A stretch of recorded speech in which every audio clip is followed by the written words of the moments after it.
Hi, I have another interesting book, and that is Change Your Questions, Change Your Life. Now, this book is written by Dr. Marilee Adams. I hope I'm pronouncing the name right. And this one was published somewhere in 2009, so it's not a new book. It's almost a decade, 2 decades old now. But it is still relevant because of what it is trying to address over here. The entire key concept in this book is that you move from being a judger to being a learner. And who is a judger, who is a learner? So there are two mindsets according to the author. So there is one who is a judger, who always blames the situation and who always thinks that why is this happening to me? And then there is another who is a learner, who is always looking for a solution, who is curious, and who is trying to understand what can I learn from this situation, what can I learn from this person. 99% of the people, according to the author, are a judger. So nothing to worry over here. But the whole idea is to move from being a judger to being a learner, so that somewhere, I believe, from what I've understood from the book, if I have to summarize all of this in one line, it's like moving from assumptions to moving to facts or reality.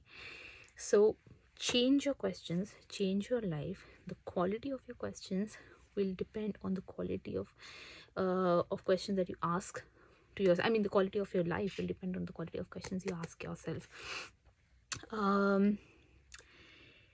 Also, I think towards the end of the book, I think this is like a 200 pages book, roughly around 200 pages.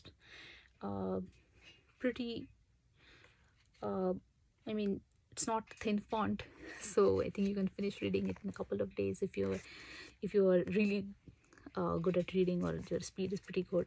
It's a good 200 pages book. They do have a choice map at the end. That's the tool that the author has given, because if you want to move from being a judger to a learner, how do you do it? So there is a choice map that is given at the very end, which will help you navigate or do better in the journey. To summarize this whole book, one of the examples I can always think of are the project deadlines that we all come across. And the typical judger mindset is going to say, who messed up the deadline? Why is this happening to our team? As against, the learner mindset will look for more facts and say, what caused the delay? How can we fix this timeline? What is a more realistic expectation to have? What are the strengths and weaknesses of our team? And this is like kind of moving from assumptions or judgment to more reality. And it's a fantastic read. It's a very different concept. And if you really try to apply it in one situation, or with one person, or in one particular situation, you'll see how much of a difference it creates, moving from being a judger to being a learner. It's a must read. Thank you.